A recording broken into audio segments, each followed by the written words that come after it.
Hey, it's Jeff at 650 Cycle. I picked up this project a couple weeks ago and picked it up just because it was super cheap.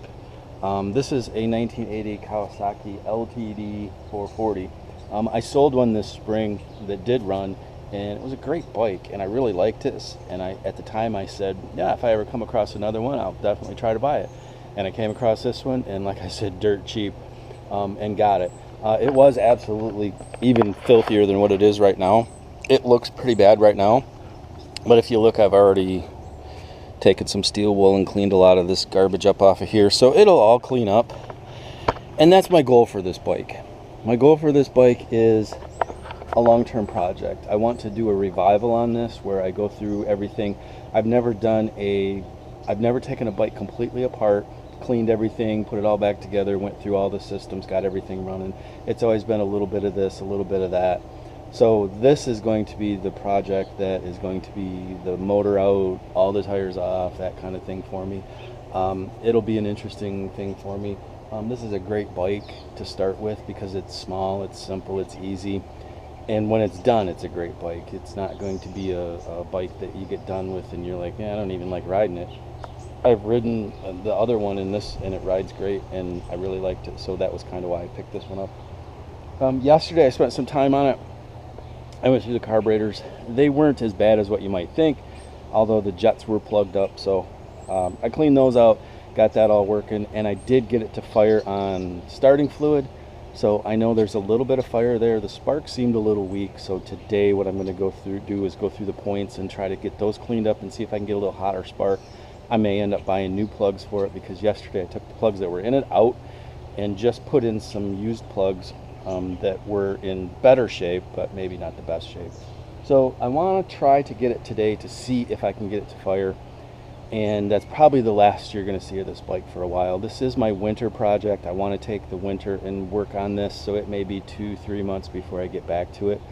I know that I have parts on order for 2 other bikes, and when those come in, those are priority, so I have to get those done and out. And the parts will be here soon. So I had a little time today. I was like, let's wheel this thing out and see if we can't get it going. It's supposed to hit like, it's July 2nd. It's supposed to hit like 91 degrees today. So I'm already sweating, and we already may be backing into the pole barn just to get out of the sun because the sun is out here until late afternoon. So I'm gonna get into the points right now. I'm gonna go on the other side, break the cover off, get the points exposed, see what's in there, clean stuff up, and try to get the ignition a little bit better. Just like yesterday, I didn't do a whole rebuild on the carburetors. I took it apart and cleaned them out enough to where they should function. Are they gonna function great? Probably not. So I'm just trying to get it to see if it'll fire, because I don't want to put a whole bunch of time and effort and money into this if it's not going to work at all. I'm pretty sure that it will because I did get it to fire, but I'd like to have it fire a little harder. So, and I got a little bit of time today, so we're going to do that today. So on this bike, this is the points cover. I've already smacked it with the impact, so I know it's going to come off. I'm just going to take this off and see what's in there. I am not overly familiar with the point system, so I kind of know what I'm looking at. I kind of know what it is I'm looking for, and this particular one looks like it might be a little bit on the dirty side, so I know that if you clean these contact points up, it does help. So that's what I'm going to do. I'm just going to go in here and clean some of this. There's a little bit of like grime in there. So I'm going to go in and clean this out, try to get this contact point in a little better condition, and maybe check and see if I can figure out how to set timing on it to make sure that it's in the right spot. I'm sure it is, because like I said, I did get fired, and I think it's probably just a matter of being clean or not clean. So I'm not going to move anything, but I am going to clean this. So I got some sandpaper and I opened it up. I turned this enough so that this gap is open, and I'm just going to take this little piece of sandpaper and try to get in there, push it open a little bit further, just to clean those contacts because they're probably corroded. there's a lot of dirt looking stuff on them. So I think this is going to help. We'll see. And I think if I could see them, which I can't, they're probably in better shape than when I started.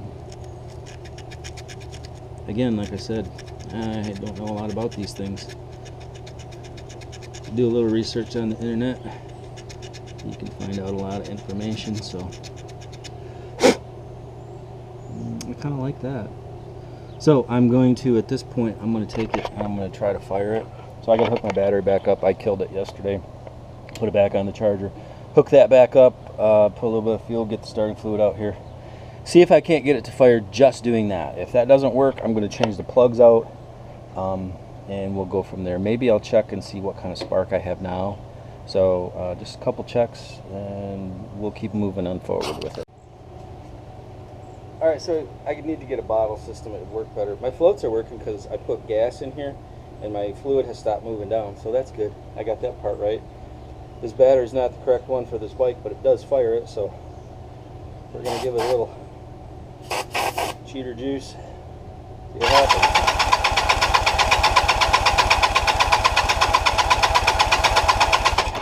And it doesn't seem to be firing. Does not like it. Have the choke on, turn the choke off. That's pretty much what it was doing yesterday. So I'm going to check, I'm going to get down here and check this ignition, make sure it's sparking.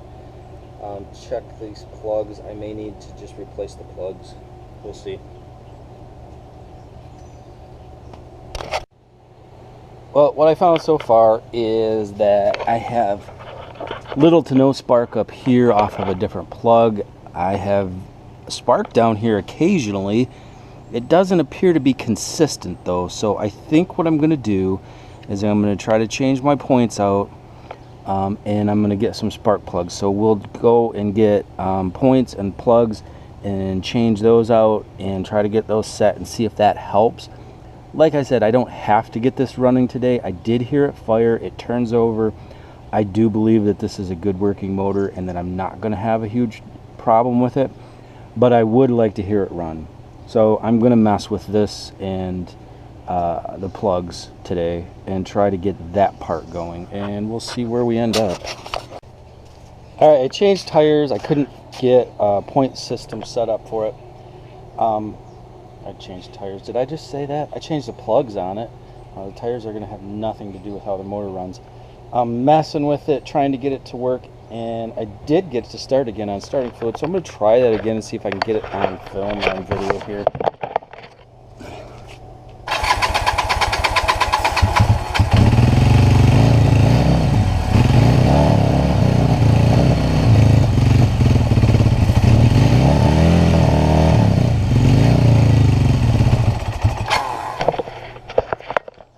I don't know why it's only running on starting fluid. Probably has something to do with fuel delivery. I just have this little funnel cup on top, probably not getting a lot of fuel in there. There could still be something in the carburetor's not quite right, but we heard it run, and we heard it run pretty solid on starting fluid. So I'm convinced now that I don't need points, and I did change the plugs, so I'm convinced that it does run, and at this point I can proceed forward with the revival in whatever fashion I want, in whenever time frame I want. Like I said, I want to have it done by April 1st, which this is July 1st or 2nd, so we have August, September, October, November, December, January, February, March, April. I have about 9 months to work on this. That being said, I have 2 other bikes right now that I'm getting parts in for, so this is going to kind of take a back seat and probably won't see much of this in the near future. I might at some point like take this, I can take this cover and maybe polish that, you know, do some little stuff like that. I also did find on Dime City Cycle, one of my favorite online resources, I did find where I can buy engine bolt replacement kits, and they're like 10 bucks, 12 bucks, something like that. So rather than mess with these old ones, trying to get them cleaned up, all of that, I might go that route if I don't have to spend a lot of money on everything else. I looked at an electronic ignition. It's 150 bucks for an electronic ignition. At this point, I don't think I need that. I think I'm going to go with what I have, and if at some point down the road I want to put that on there, I know what it costs, and we'll go with that. Again, this is going to be a long-term project. It is my winter project, where when we've got 3 feet of snow out here and it's 18 degrees outside, we're going to be in the pole barn where it's a little bit warmer and doing stuff on this thing then. So this is probably the last part of the video, the last video you're going to see for a while. I'm going to try to do videos. If I'm working on it, I'll probably, like if I'm planning on working on it for a week, I come home from work, I spend an hour on it, I might do some video, depends on what I'm working on, and then I do a weekly video of what I've accomplished through the week. I don't know yet. We'll see once we get there. So for right now, I'm signing off, and I think I'm going to go for a motorcycle ride. It's just that nice.